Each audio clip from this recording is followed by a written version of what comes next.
8 daily use things that are made by NASA. दोस्तों, जैसा कि हम सभी जानते हैं, नासा स्पेस एक्सप्लोरेशन की फील्ड में दुनिया की सबसे बड़ी और एडवांस्ड स्पेस एजेंसी है।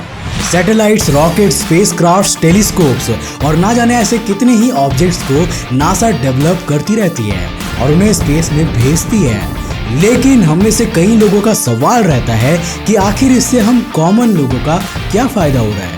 मतलब स्पेस एक्सप्लोरेशन से धरती पर रहने वाले हम आम इंसान किस तरह बेनिफिट होते हैं। आपको बता दूं कि अपनी रिसर्च और इन्वेंशंस के दौरान नासा ने कुछ ऐसी भी चीज़ों की खोज की है जिसे मैं और आप अपनी डेली लाइफ में यूज करते हो और आपको ये पता भी नहीं होगा। तो आज की इस वीडियो में मैं आपको नासा के द्वारा बनाए गए 8 ऐसे इन्वेंशंस के बारे में बताने वाला हूँ जो आप अपनी डेली लाइफ में यूज करते होगे। तो हेलो गाइस, मैं हूं कौशिक और चलिए शुरू करते हैं आज के इस नए एपिसोड को। दोस्तों, वीडियो में आगे बढ़ने से पहले मैं आपको ये बात बताना चाहता हूं कि दरअसल मेरी आवाज़ थोड़ी बैठ गई है इस वीडियो को रिकॉर्ड करते वक्त, तो अगर आपको कोई भी असुविधा होती है उसके लिए हमें खेद है। लेकिन मैं ये नहीं चाहता कि आप वीडियोस मिस करो, इसी कारण से मैं अभी ये रिकॉर्ड कर रहा हूँ। नंबर 1, दोस्तों, छोटे बच्चों को खाना खिलाना बहुत कठिन काम होता है, लेकिन स्पेस में एस्ट्रोनॉट्स के लिए खाना प्रिपेयर करने से कठिन तो नहीं होगा। नासा एस्ट्रोनॉट्स के लिए न्यूट्रिशियस खाने की खोज में लगी हुई थी और इस काम के लिए उन्होंने मार्टेक बायोसाइंस कॉरपोरेशन को हायर किया। वहां के वैज्ञानिक एल्गी पर रिसर्च कर रहे थे और इस रिसर्च के दौरान उन्होंने DHA और ARA नाम के 2 फैटी एसिड्स को फाइंड किया जो माँ के दूध में भी पाए जाते हैं और खाने को बहुत ज़्यादा न्यूट्रिशियस बना सकते हैं। तब उन्हें लगा कि अगर ये फैटी एसिड्स एस्ट्रोनॉट्स के अलावा बच्चों के खाने में भी अवेलेबल हो तो उनकी ग्रोथ काफ़ी तेज़ी से होगी।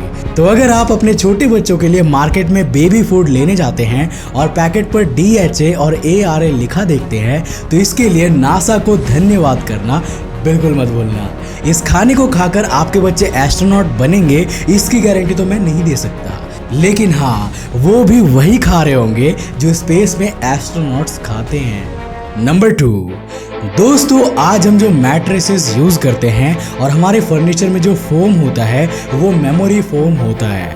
ये फोम हमारे बॉडी शेप के हिसाब से एडजस्ट हो जाता है और हमारे कंफर्ट लेवल को बढ़ा देता है। लेकिन क्या आप जानते हैं कि मेमोरी फोम को सबसे पहली बार साल 1960 के दशक में नासा ने ही बनाया था। वो अपनी एयरक्राफ्ट के सीट्स के लिए कुशन्स बना रहे थे और इस दौरान एक वैज्ञानिक चार्ल्स योस्ट ने ये फोम बनाया।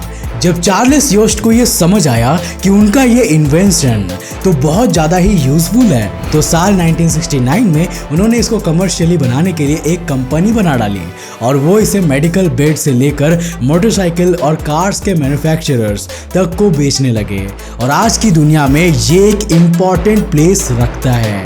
नंबर 3, अगर आप वीडियो गेम्स खेलना पसंद करते हो तो आपने कभी ना कभी जॉयस्टिक का यूज तो जरूर किया होगा। ये हमें गेम के कंट्रोल्स को बहुत ही आसानी से चलाने में मदद करती है। आपको बता दूं कि ऐसे किसी डिवाइस का पहला यूज US नेवी एरोप्लेन्स को लैंड कराने के लिए किया करते थे। फिर इसको देखकर नासा ने भी इसका यूज करना शुरू कर दिया।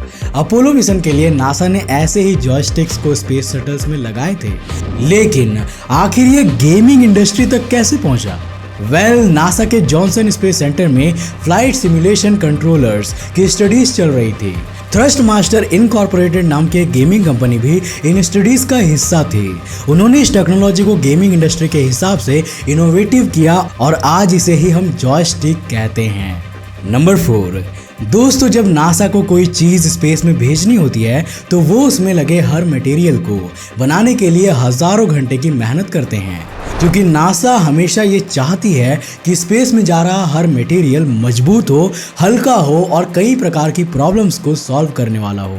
नासा का बनाया ऐसा ही एक मटेरियल था ट्रांसलूसेंट पॉलीक्रिस्टलाइन एल्यूमिना यानी कि TPA। नासा ने इसे इंफ्रारेड ट्रैकिंग के लिए बनाया था, लेकिन साल 1986 में यूनिटेक नाम की एक कंपनी नासा के पास गई और उन्होंने इस मटेरियल का यूज डेंटल इंडस्ट्री में करने की इजाज़त मांगी। वो इससे डेंटल ब्रेसेस बनाना चाहते थे, क्योंकि इस तरह के ब्रेसेस मजबूत भी होते हैं और उसको पहनने वाले लोगों को इसके कारण कोई एम्बैरेसमेंट भी नहीं झेलनी पड़ती है। जब इन्हें बनाया गया तो कस्टमर्स ने इन्हें काफ़ी पसंद किया और इस तरह इनविजिबल ब्रेसेस का आइडिया भी नासा से ही ओरिजिनेट हुआ था। नंबर 5, दोस्तों नासा अपोलो मिशन के एस्ट्रोनॉट्स के लिए स्पेस सूट डिजाइन कर रही थी। उस समय उन्होंने शूज की इंडस्ट्री को हमेशा के लिए बदल दिया। एस्ट्रोनॉट्स के शूज में उन्होंने इनसोल्स ऐड किए थे। इसके पीछे मेनली नासा के इंजीनियर फ्रैंक रडी का योगदान था। उनकी इस रबर मोल्डिंग टेक्निक ने शू कंपनीज के लिए शू के अंदर पैडिंग फिट करना काफ़ी आसान कर दिया और इन सोल्स की मदद से शूज और भी ज़्यादा कंफर्टेबल और शॉक एब्जॉर्बेंट हो गए और आज भी शू कंपनीज इनका इस्तेमाल कर रही है। नंबर 6 दोस्तों, आज हर इंसान फोटोज और सेल्फीज के दीवाने हैं। हम जहाँ भी जाते हैं वहाँ पर अपनी फोटोज लेते हैं। आज हर स्मार्टफोन में कैमरास अवेलेबल है जो बहुत ही छोटे और स्लीक होते हैं। डिजिटल कैमरा का शुरुआती कॉन्सेप्ट 1960 के दशक में नासा की JPL यानी कि जेट प्रोपल्सन लेबोरेटरी में डेवलप किया गया था। इसके पीछे इंजीनियर यूजीनी लैली का हाथ था। लैली ने लाइट सेंसर्स को इस तरह से जमाने का आइडिया दिया जिससे कि ये स्टिल इमेज को कैप्चर कर सके। 1990 के दशक में JPL ने ही स्पेसक्राफ्ट्स में लगाने के लिए छोटे कैमरास को डेवलप किया। इससे कैमरास की साइज काफ़ी छोटी हो गई और उनकी स्पीड भी काफ़ी फास्ट हो गई। साथ ही वो कम बैटरी खर्च करके ज़्यादा लंबे समय तक चलने लगे। नासा ने इस टेक्नोलॉजी को टेलीस्कोप्स में यूज़ करने की सोची, लेकिन इसकी एप्लीकेशंस इससे कई गुना ज़्यादा निकली और आज हमारे स्मार्टफोन से लेकर वेब कैम्स और मेडिकल स्कोप्स तक इसकी टेक्नोलॉजी का इस्तेमाल होता है। तो भाई अगली बार जब भी आप फोटो या सेल्फी लेते हैं तो उसके बाद नासा को क्रेडिट देना बिल्कुल भी मत भूलना। नंबर 7, अगर आप मेरी तरह एक 90s के किड नहीं हैं तो आप कभी भी ये नहीं समझ सकते कि आपके टेलीविज़न के सिग्नल्स को सही करने के लिए एंटीना का परफेक्ट एंगल फाइंड करना कितना कठिन बात होता था। नासा ने वायरलेस कम्युनिकेशन के फील्ड में जो कंट्रीब्यूशन दिया है वो बहुत ज़्यादा खास है। 1950 और 1960 में नासा ने बहुत सारी सैटेलाइट्स स्पेस में भेजने में कामयाबी पाई थी और साल 1962 में नासा ने AT&T नाम के कम्युनिकेशन प्रोवाइडर के लिए एक कमर्शियल सैटेलाइट भी लॉन्च की थी। बाद में नासा ने इस फील्ड में अपनी रिसर्च और इनोवेशंस जारी रखी और वो सैटेलाइट्स के सिग्नल्स, पिक्चर की क्वालिटी और लाइफ स्पैन बढ़ाने में कामयाब हुए। नासा की इस रिसर्च ने ना सिर्फ हमें दूर अंतरिक्ष में ट्रैवल कर रहे स्पेसक्राफ्ट से कम्युनिकेशन करना आसान बनाया, बल्कि हमारी धरती पर सैटेलाइट टेलीविजन्स में भी रेवोल्यूशन ला दिया।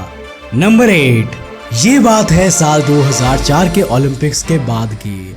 स्पीडो नाम की एक स्विम सूट बनाने वाली ब्रिटिश कंपनी एक ऐसी टेक्नोलॉजी की तलाश में थी जो कि स्विमर की स्पीड को फास्ट कर सके। जब हम पानी में तैरते हैं तो हमारे आसपास का पानी हमें रोकने की कोशिश करता है या कहे तो रिवर्स डायरेक्शन में पुल करता है।